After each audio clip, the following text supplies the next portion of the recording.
Olá, sejam todos muito bem-vindos. Meu nome é Douglas, sou advogado, matemático e servidor público. E estou aqui no Bunda na Cadeira e sem enrolação para darmos continuidade ao nosso estudo sobre direito administrativo na Constituição a partir do artigo 37.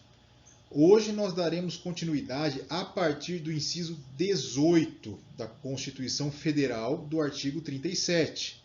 E vamos até o parágrafo 6º. Vamos começar então. Olha só, inciso 18. A administração fazendária e seus servidores fiscais terão dentro de suas áreas de competência e jurisdição precedência sobre os demais setores administrativos na forma da lei.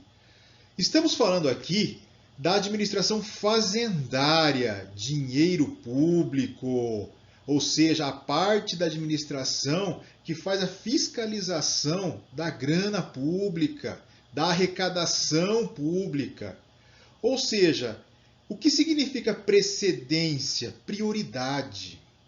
A parte arrecadatória da administração pública sempre terá precedência, sempre será prioritária sobre os demais setores administrativos, mas não é de qualquer forma, é na forma da lei.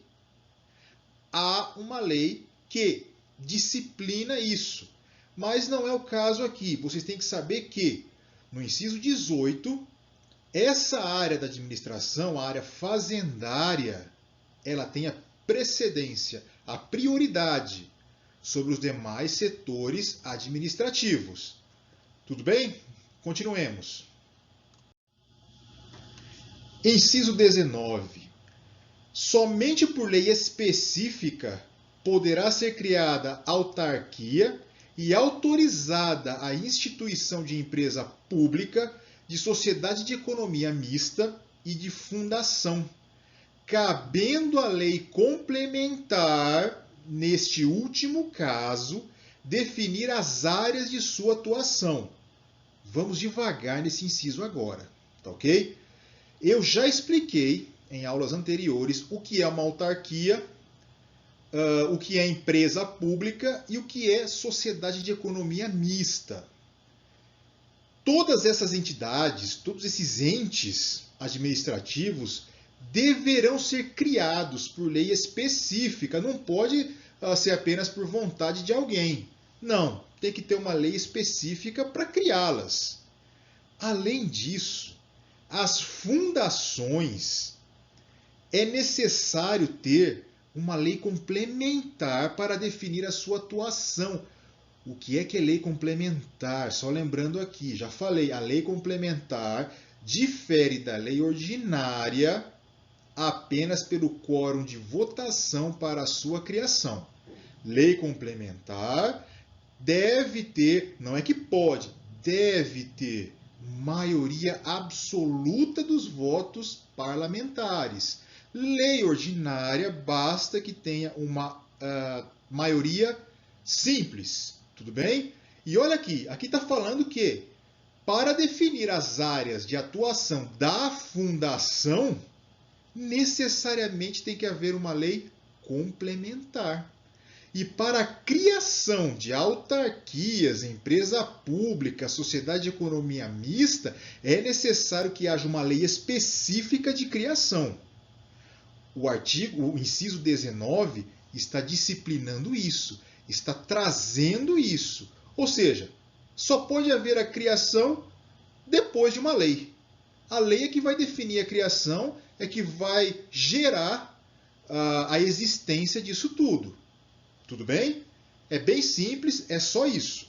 Mas deve ser lido com bastante calma também o 19, várias vezes, até entender com bastante detalhe. Inciso 20. Depende de autorização legislativa, em cada caso, a criação de subsidiárias das entidades mencionadas no inciso anterior. Assim, como a participação de qualquer delas em empresa privada. O inciso 20 está dando uma complementação do inciso anterior, o inciso 19. Olha só, é necessária uma autorização legislativa, legal, em cada caso. A criação de subsidiária. O que é uma subsidiária? O que é uma subsidiária de uma empresa pública, por exemplo? Vou dar aqui um exemplo. Suponhamos a Petrobras. Vou pegar o exemplo da Petrobras. Ela é o quê? Ela é uma empresa pública. Minto, desculpe. Ela é uma empresa estatal. E ela é uma empresa de economia mista. Quando eu tenho uma empresa estatal de economia mista, por exemplo, como a Petrobras, a própria empresa pública cria um outro empreendimento, aliás. Quando ela cria esse outro empreendimento, essa nova, vou colocar entre aspas, essa nova empresa, só para vocês entenderem, ela passa a ser uma subsidiária. Administrada por quem? Pela empresa pública. No caso da Petrobras, existe a Transpetro e a Liquigás também, que são subsidiárias da empresa pública Petrobras. São braços da empresa. É isso.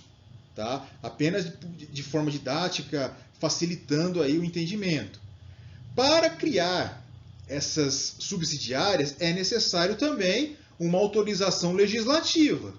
Além disso, é necessário que haja essa autorização para que elas participem, para que elas tenham participação em empresa privada. O inciso 20 está dizendo isso daí. Resumidamente, é isso. Lendo novamente. Depende de autorização legislativa em cada caso.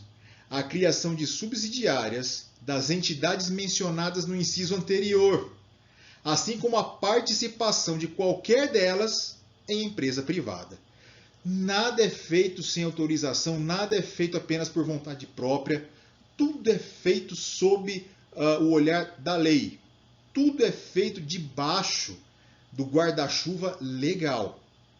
O inciso 20 está reforçando só isso. Só que o inciso está se referindo agora às subsidiárias e à participação de qualquer delas em empresa privada. É isso. Inciso 21. Ressalvados os casos especificados na legislação, as obras, serviços, compras e alienações serão contratados mediante processo de licitação pública, que assegure igualdade de condições a todos os concorrentes, com cláusulas que estabeleçam obrigações de pagamento, mantidas as condições efetivas da proposta, nos termos da lei, o qual somente permitirá a exigência de qualificação técnica e econômica indispensáveis à garantia do cumprimento das obrigações. Olha que inciso comprido. Mas vamos aqui resumi-lo de uma forma compreensível. Tudo que a administração pública contrata ou compra ou vende, aliena, seja lá o que for, é necessário haver licitação. É necessário haver, por força de lei, uma licitação em igualdade de condições com os concorrentes. E essa licitação vai detalhar o que deve ser feito, forma de pagamento, qualificação de quem se propõe a vender, a comprar com a administração pública, a contratar com a administração pública. Licitação, para vocês entenderem, nada mais é do que uma cotação de preço. Quando você vai no supermercado A, você vê que o preço está mais caro do que o supermercado B, você vai comprar no B.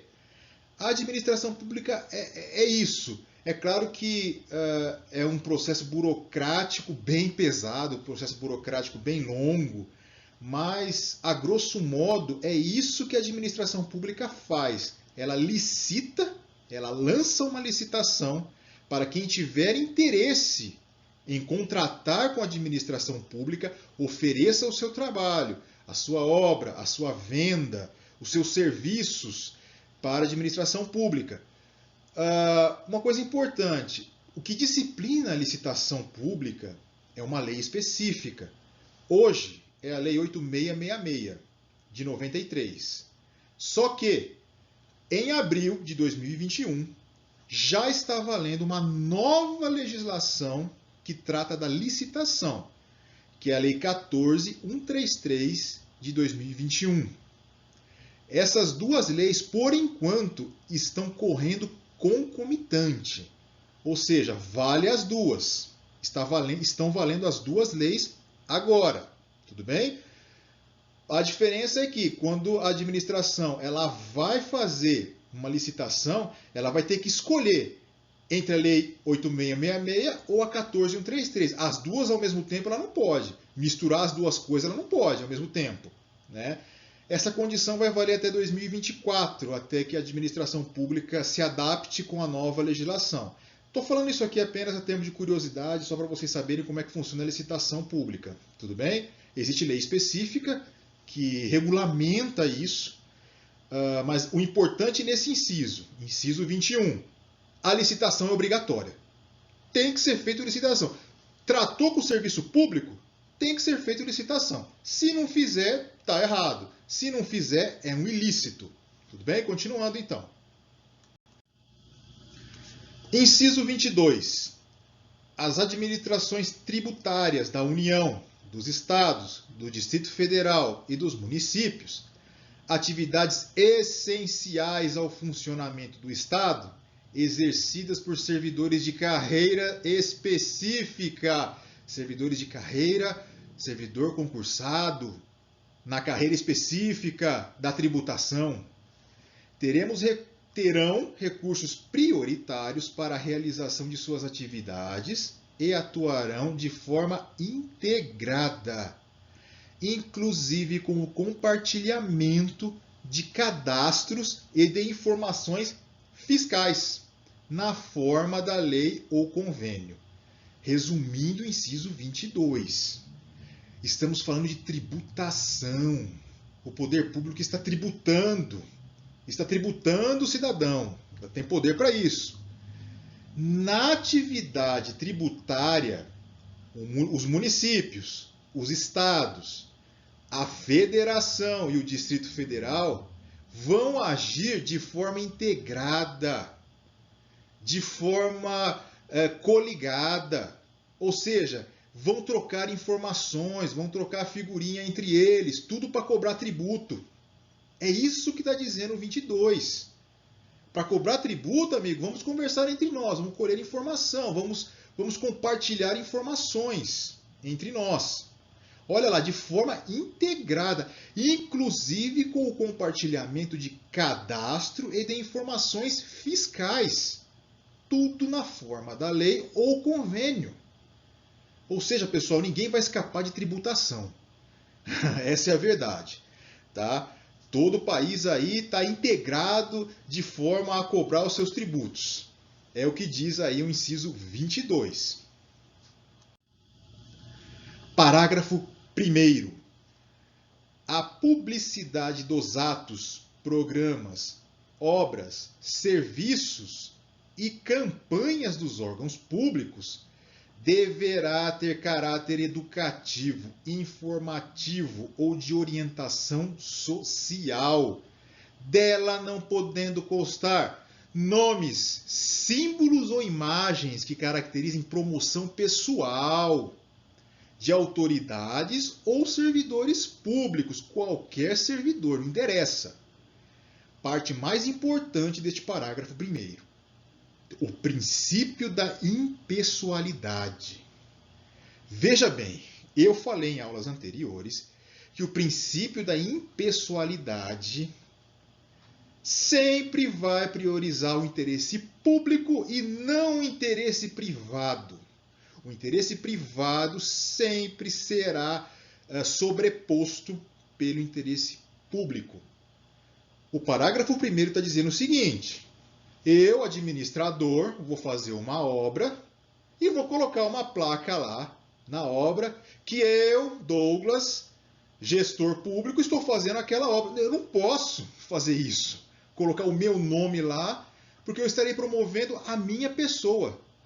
Eu estarei promovendo eu mesmo. Eu falo, ó, eu estou fazendo esse benefício. Eu também não posso colocar um símbolo pessoal, uma pequena assinatura lá na placa, ou, sei lá, um pequeno desenho que caracterize que sou eu que estou fazendo. Não. O caráter da publicidade, nesse caso, só vai interessar quando for algo informativo do poder público e não algo de promoção pessoal. Seja minha, seja do meu amigo que trabalha comigo, seja de qualquer outro servidor público. Isso não pode acontecer. Porque o serviço público preza pela impessoalidade, não posso me autopromover às custas do dinheiro público, às custas do serviço público, às custas do poder público, eu não posso fazer isso. Mas, ao mesmo tempo, eu tenho que publicizar isso. Então, eu vou fazer a publicidade disso, tirando a minha promoção pessoal ou de qualquer pessoa, em prol do interesse público. Então, resumindo, sempre a informação, a publicidade é feita em caráter informativo e educativo. Nunca em promoção pessoal minha ou de terceiros. Minha que eu falo, me refiro ao gestor público. Suponhamos que eu sou gestor público. Não posso fazer isso em minha vantagem ou de alguém que eu conheço que trabalha também no serviço público. Tudo bem? Parágrafo 1º, a ideia central é essa. A ideia principal é essa. Ainda no parágrafo 1º, é a explicação do princípio da impessoalidade, coisa que eu acabei de falar. A publicidade é para dar transparência e não pode ter pessoalidade. Não pode estar escrito, por exemplo, obra da Dilma, mas sim obra do governo federal. Coloquei o nome da Dilma, mas poderia ser obra do Bolsonaro, obra do Lula, obra do Dória, né? Obra do prefeito do município tal, obra do Michel Temer. Não pode, não pode. Tem que colocar obra do governo federal. E não é, eu coloquei nome próprio aí, mas não precisa ser nome próprio não. Basta que haja algum símbolo que lembre a pessoa. Basta que haja algum desenho que lembre alguma pessoa. Já não pode. Já feriu o princípio. Já feriu o princípio da impessoalidade.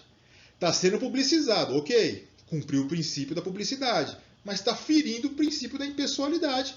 A pessoa está se autopromovendo às custas do poder público. Algo expressamente proibido pela Constituição Federal.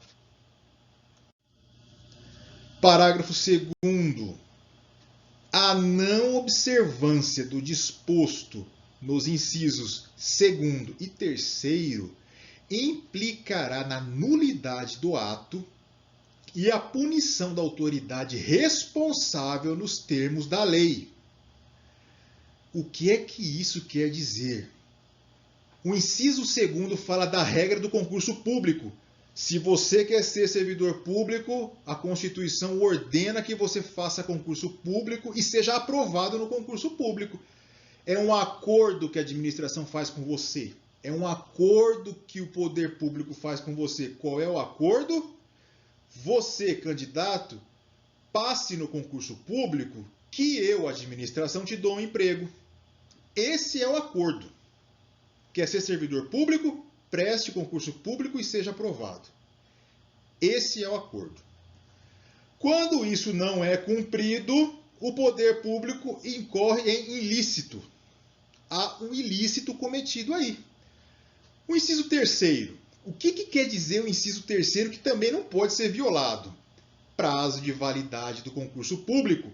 Lembra do prazo de validade do concurso público? Ele pode valer por até 2 anos, sendo prorrogável, podendo ser prorrogável por igual período. Ou seja, 2 anos, prorrogável por mais 2 anos. O prazo é esse. Quando não há o cumprimento do inciso 2º, que trata do concurso público, e o inciso 3º, que trata da validade do concurso público, o ato ele pode ser nulo, ou melhor, pode não, ele será nulo. E a autoridade responsável por isso vai responder por isso nos termos legais. Tudo sempre nos termos legais. Vai ocorrer o processo legal, ele vai ter o direito à ampla defesa e o contraditório, mas ele vai ter que responder por isso que ele fez. Resumindo, quer ser servidor público? Preste concurso público.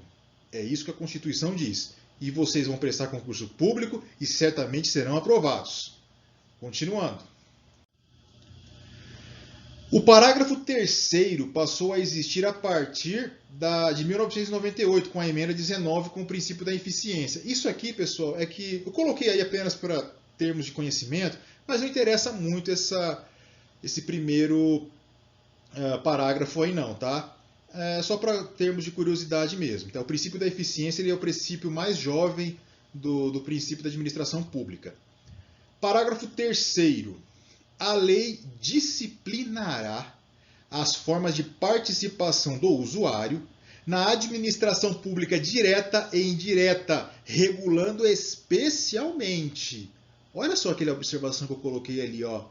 Aquele que utiliza o serviço público, por exemplo, somos usuários do serviço de luz e não consumidor. É claro que tem aí uma certa discussão doutrinária em relação a isso. Você é consumidor ou se você é usuário, existe uma relação de consumo entre o cidadão e a prestadora de serviço, mas em geral é chamado de usuário. Mas eu não vou entrar nesse debate doutrinário em relação a isso. Tá? Isso aqui é apenas um a mais que eu estou colocando aí para vocês. Mas geralmente é chamado de usuário. E o que está dizendo o parágrafo 3º? Vai haver uma disciplina na forma do cidadão participar da direção da administração direta e indireta. Isso vai ser regulado, na verdade isso já é regulado pelo parágrafo 3º.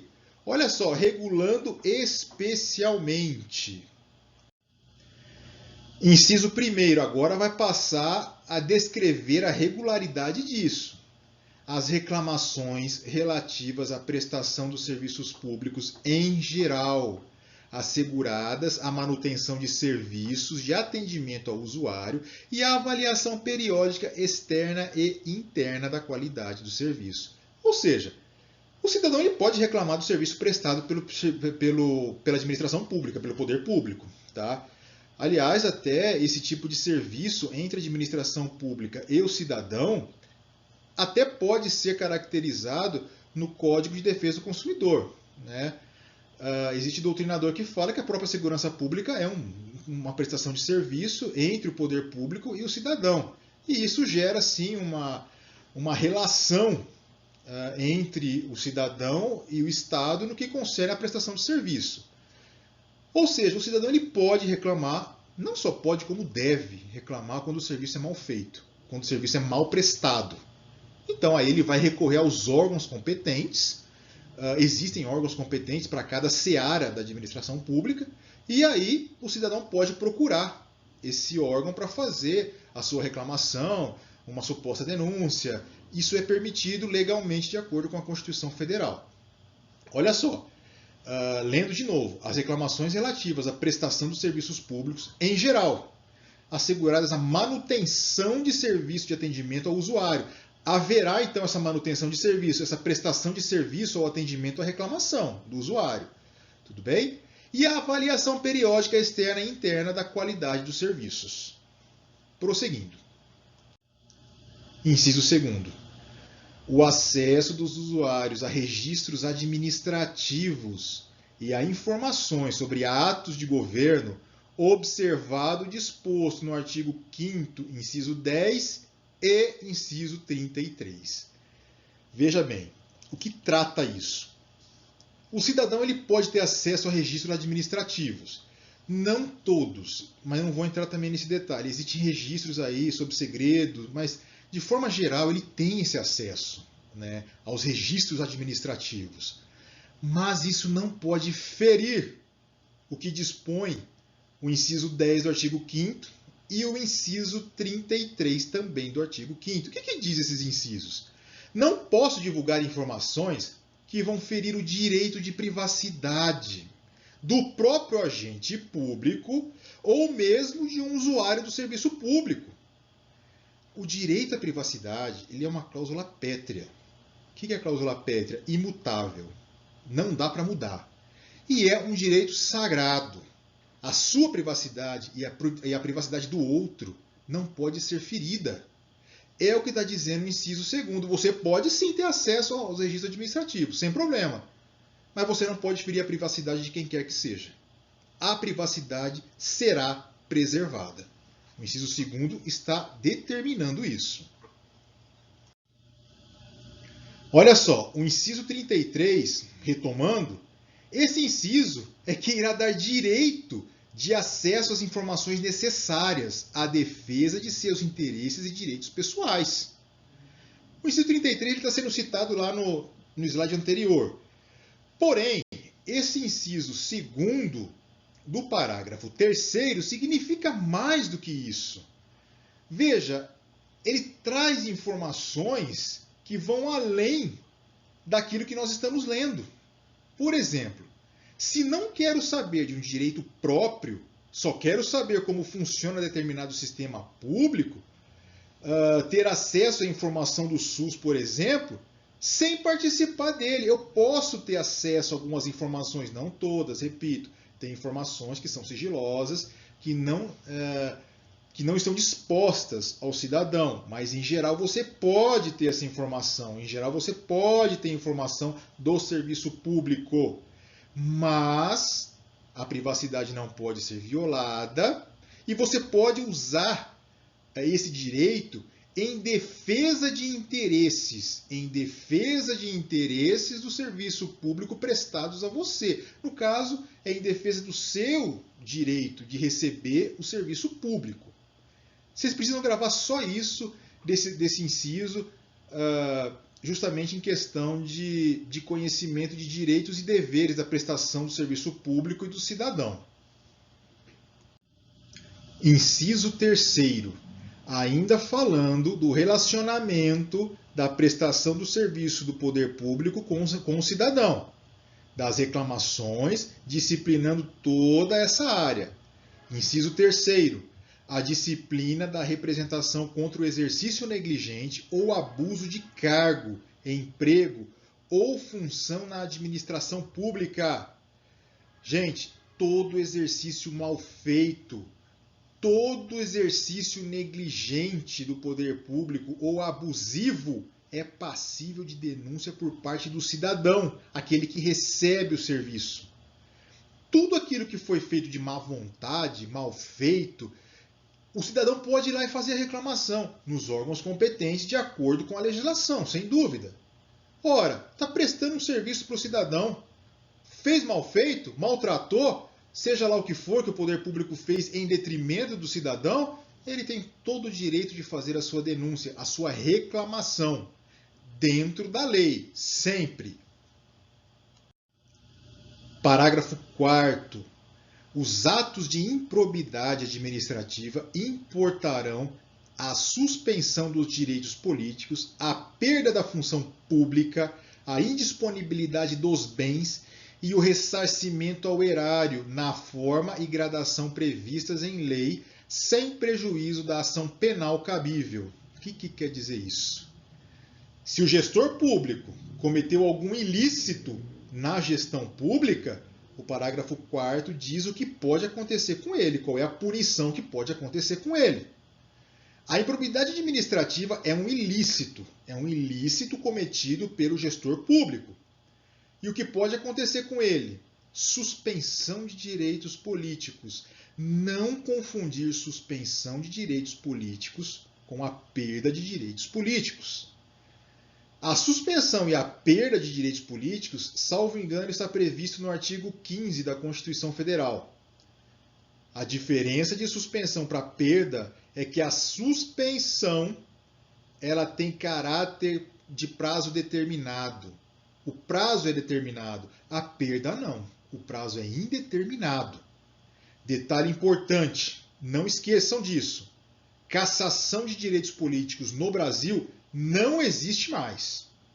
A partir da Constituição Cidadã de 1988, cassação de direitos políticos não existe mais. Só existe suspensão e perda. Além da suspensão dos seus direitos políticos, o gestor que cometeu o ilícito poderá perder a função pública. O que é isso? Ele perde o cargo, perde a função, ele está trabalhando lá no poder público, vai deixar de trabalhar lá. Não merece mais trabalhar na administração pública. É isso que está dizendo aí o parágrafo 4º. Não vai mais trabalhar. Ok? Além disso, se causou prejuízo ao erário, vai ter que devolver. Causou prejuízo no dinheiro público, vai ter que devolver esse dinheiro público para o cofre público. Além disso, vai responder a ação penal. O que é isso? Pode ir para a cadeia, é uma ação criminal. Olha o que pode acontecer com o gestor público imoral, com aquele gestor público que cometeu a improbidade administrativa. De novo, o que pode acontecer? Suspensão de direitos políticos e não perda. É suspensão. Cuidado que isso pode vir trocado em qualquer questão. É suspensão. Além disso, perda da função pública, deixa de ser funcionário público, vai perder, deixa de ser servidor. Além disso, devolver o dinheiro ao erário, aquele dinheiro que ele causou prejuízo ao erário. Além disso, pode ser preso, vai para a cadeia, caso seja comprovado esse ilícito. Vai ter todo um processo, vai ter o contraditório, a ampla defesa, que é garantida na Constituição, mas vai responder por isso. Parágrafo 4º traz isso. Importante. Na prova, costuma-se inverter a palavra suspensão com a palavra perda. Acabei de falar isso. Acabei de trazer isso para vocês. Direitos políticos. É o direito que o agente político tem de votar e ser votado. Não só o agente político, qualquer cidadão. O cidadão que tem os seus direitos políticos plenos é aquele cidadão que pode votar e ser votado. Aliás, no Brasil, só pode ser chamado de cidadão quem tem seus plenos direitos políticos. Ou seja, ele pode votar e ser votado. Aí ele pode ser chamado de cidadão. Fora isso, não pode ser chamado de cidadão. Tudo bem? Olha aí. De novo, direitos políticos. É o direito que o agente político tem de votar e ser votado. É suspensão de no máximo 10 anos e não perda. Lembra do Collor, que perdeu os direitos políticos? Perdeu não, teve os seus direitos políticos suspensos lá no impeachment de 1992. Muitos de vocês não vão lembrar, porque muitos de vocês são jovens, não vai lembrar desse fato. Mas isso aconteceu. Veja bem, a suspensão, caso haja o ilícito, caso haja improbidade administrativa, é de no máximo 10 anos. É o que vocês precisam guardar. Não é uma coisa mais aprofundada aqui no nosso propósito de estudo. Tudo bem? Porém, perde-se o vínculo com a administração pública e fica indisponível a administração dos próprios bens. Cheque, dinheiro, banco, até que aconteça o ressarcimento ao erário. O que quer dizer isso? A pessoa, além de além de ter suspensos os seus direitos políticos por no máximo 10 anos, ela tem os seus bens indisponíveis. A justiça coloca os bens da pessoa indisponíveis. Para quê? Para garantir que o erário tenha ressarcido o seu prejuízo. Causou prejuízo? Perdeu dinheiro público? O que a justiça vai fazer? Vamos colocar os bens dessa pessoa, desse gestor, indisponibilizados, até que o ressarcimento do erário seja efetivado. Prestem atenção nisso. Por isso que vale a pena ler aí o parágrafo 3º e o parágrafo 4º com bastante calma, com bastante atenção. Dedique aí um tempo do seu dia para fazer isso, porque vale a pena. É um artigo muitíssimo importante que fala da punição do gestor público quando é causado, quando acontece a improbidade administrativa. Tudo bem? Lembrando mais uma vez, é suspensão de direito político e não perda. E lembrem-se da diferença entre suspensão de direito político e perda. E não há mais cassação de direito político. Vamos frisar isso. No Brasil, desde 1988, não há mais. Dei uma lidinha no artigo 15 da Constituição Federal sobre perda e suspensão de direitos políticos. Importante no parágrafo 4º. A ação administrativa é a perda do cargo, acabei de falar. A ação civil é a devolução ao erário do prejuízo. Ou seja, vai ressarcir tudo que foi dado baixa lá na administração pública. Tudo que foi devassado lá, vai ter que devolver. A ação penal, o sujeito pode ir para a cadeia. O sujeito vai para o xilindró, vai para o xadrez, caso seja comprovada realmente a improbidade administrativa. Veja, o gestor, o mau gestor, pode responder nas 3 esferas jurídicas: administrativa, civil e penal. Tamanha é a gravidade de você ferir a administração pública. Parágrafo 5º. A lei estabelecerá os prazos de prescrição para ilícitos praticados por qualquer agente, servidor ou não, que causem prejuízos ao erário, ressalvadas as respectivas ações de ressarcimento.